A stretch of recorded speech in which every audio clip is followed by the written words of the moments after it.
ओम नमस्कार। म योग प्रशिक्षक पदमबहादुर कार्की। म आज देश विदेशमा रहनुभएका मेरा आफन्तजनहरूलाई म मातापितालाई रेस्पेक्ट गर्ने मन्त्र, भगवानलाई आदर भाव गर्ने मन्त्र र हिँड्दाखेरि मङ्गलचरण गर्ने मन्त्रलाई उच्चारण गरेर म यहाँलाई सम्मान सत्कार गर्न चाहन्छु। सुरु गरौँ। ढाड कम्मर गर्दन सिधा, आँखा बन्द राखेर हातलाई नमस्कार मुद्रामा हृदयमा टच गराएर उच्चारण गरौँ। ओम कर्पूर गौरम करुणावतारम संसार सारम भुजगेन्द्रहारम सदा वसन्तं हृदयारविन्दे भवं भवानी सहितं नमामि।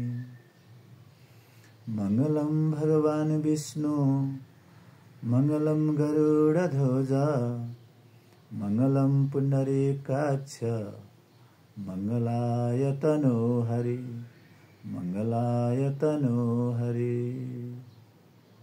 सर्वमंगल मांगल्ये शिवे सर्वार्थ साधिके शरण्ये त्र्यंबके गौरी नारायणी नमस्तुते। शरण्ये त्र्यंबके गौरी नारायणे नमस्तुते।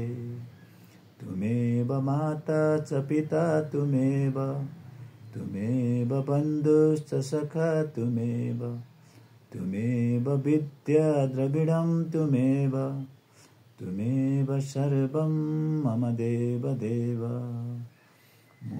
तुमेव सर्वं मम देव देव।